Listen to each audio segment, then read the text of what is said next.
I'm Paxton, Cottrell. I'm Michaela Grant. I'm Becca. Earl. I'm Inabinet. And I'm Clare Hogan, and we are Dr. Stienmetz's thesis group, and we study Does a Good Impression Really Matter? An investigation of positive emotion and memory.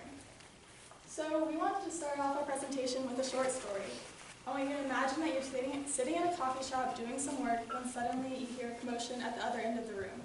You look over and see a man entering the room with a huge smile on his face, radiating joy and excitement as he screams, "I just won the lottery," over and over again. Everyone in the shop stops to congratulate him and cheer for him in shared excitement. Later, when you're trying to relay the story to your family, you try to describe what the man looks like. So I have a question for y'all now, and I'm going to have y'all vote on it in a second. In which situation would you remember the man better? If you first saw him sitting quietly in the coffee shop and then winning the lottery, or if you first saw him winning the lottery and then sitting quietly in the coffee shop? So I want you to raise your hand if you think that you would remember the man better if you first saw him sitting quietly in the coffee shop and then winning the lottery. Okay, I'm just going to kind of eyeball it. And now raise your hand if you think you would remember him better if you first saw him winning the lottery. Okay, that looked a bit even, didn't it? Like half and half. Okay, we'll get back to that. So just a little bit of background information. We base our study off Metarosi and colleagues' study who paired faces with positive, negative and neutral information. And they found that faces paired with positive and negative information actually led to better memory than neutral information. So for example, if you saw a sentence paired with a face saying, "The woman assaulted the man," compared to a face with a sentence saying, "The woman talked to the man," you're more likely to remember the first sentence because of the negative valence of it, which leads to higher arousal, deeper encoding, and then a better long-term memory. It's also interesting to look at first impressions, as people tend to draw personality trait inferences based on facial appearance alone. So if someone looked like a lawyer or a farmer. So basically, if you saw a pleasant face, you're more likely to associate them with a pleasant behaviour. In our study particularly, we looked at positive and neutral information. So the broaden and build theory poses that positive emotions broadens attention and cognitive flexibility and creativity. So for example, if you see a puppy and that makes you happy, then you're more likely to think of other thoughts such as what your dog looks like and what your dog looked like as a puppy, and just like build on that information. Okay, so here at Wofford we had 32 participants from Wofford College. Half were male and half were female. And they helped us by completing 2 sessions, a learning phase and a memory test. So in the learning phase, each participant was presented with one face at a time, paired with a sentence below a verbal descriptor. And participants were asked to judge the face in the sentence on a scale of 1 to 9, from extremely negative to extremely positive. Each face was presented twice with 5 random faces in between. For a positive neutral condition, a face may be presented with a positive sentence such as "She is a patriot for her country," followed by 5 faces in between, and then with the same face with a neutral descriptor such as "She opened the door." For a neutral positive condition, the face would first be presented with a neutral descriptor such as "He owns a sailboat," followed by the presentation of 5 faces, and second with a positive descriptor such as "He feels loved by his family." In our neutral condition, which was our control, a face would be presented with a neutral sentence such as "He bought curtains for the house," followed by the presentation of 5 faces between, and another neutral descriptor such as "He likes the color yellow." At memory test exactly 1 week later, participants were asked to make a judgment on whether the photograph they saw was new or old. We had our pictures from the learning phase intermixed with random novel faces. For faces that participants judged as old, they were asked to write as much as they could remember about the verbal descriptor paired during the learning phase. So as our stick figure friend says, "I know I remember him. I think he felt loved by his family." This would be considered a correct recall. So for our hypotheses within this study, we hypothesize that the order of the sentence presentation is going to matter for both recall and recognition memory. So we believe that the positive neutral condition is going to be remembered best, like the example here, and then that would be followed by the neutral positive condition, and lastly the neutral neutral condition. So we believe this to be true because we thought that the positive sentences would elicit more arousal, which is going to lead to higher attention capture by the sentence, and it's going to help you remember better. And at the same time, we believed that presenting a positive sentence first is going to leave a good impression on the individual, and it's going to help you remember details better. When we ran our analyses, we controlled for anxiety and depression, and this led to an exploratory research question. We wondered if anxiety and depression had an effect on recognition, memory, or recall. So for recognition memory, a photo like this was presented, and the participant had to say whether or not they recognized the face, whether it was old or new. And for recognition memory, we did not find any significant differences between conditions until anxiety was controlled for. So in this graph, we have on the x-axis condition, and the y-axis the proportion of faces recognized. And we found that recognition was higher in the neutral positive condition than in the neutral condition when anxiety was controlled for. So we thought that this could be the case because of the widening of attention that occurs in response to positive stimuli. It has been found in eye tracking studies and based off of the broadening and build theory that individuals are more likely to look at peripheral stimuli and make more broad connections when presented with positive information in comparison with neutral or negative. And so in relation to our study, this could have come into play when the neutral sentence was presented first in a neutral positive condition, and the participant was able to look at the neutral face normally, and then when the positive sentence was introduced second, the participant could make those peripheral connections and broaden their attention, resulting in higher recognition memory. And in terms of why this only occurred for anxiety, we think that this could have been due to the negativity bias that's present in anxious individuals, which means that they're more likely to fixate on negative information in comparison to positive or neutral. And also that anxious individuals are more likely to interpret neutral faces as more negative.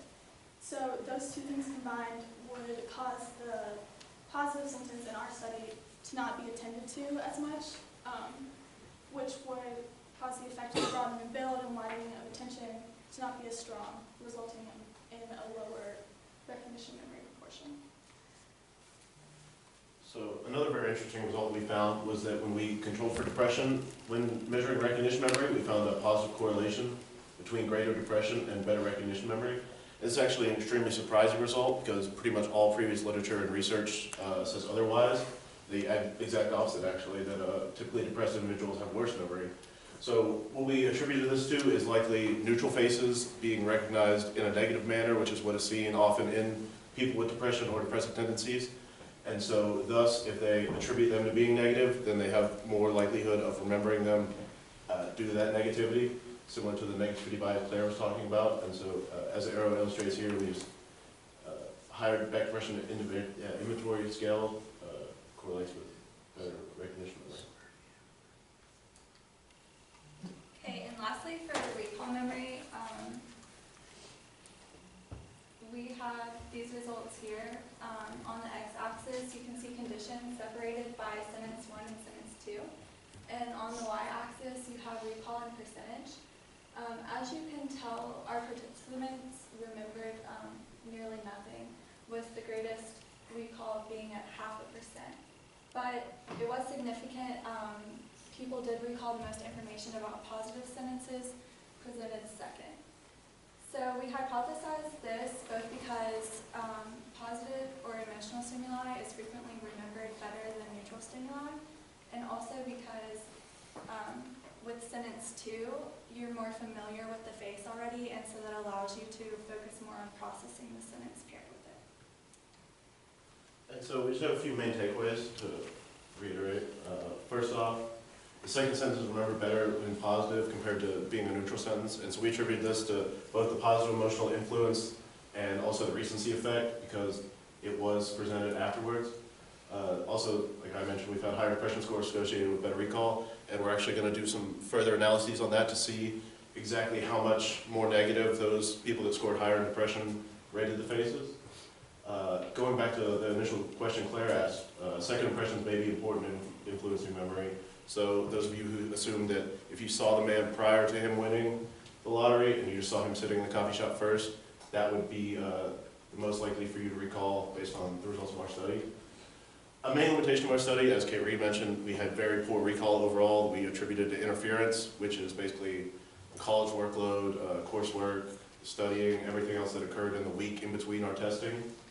And finally, some future directions we had was to shorten the time that we measured recall, so compare short-term memory versus long-term memory, whether we shorten to 2 days, a week, or a day, or a few hours.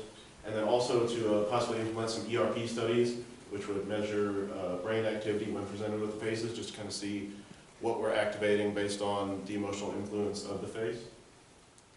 And then just a few thank yous to everyone who helped us with our research.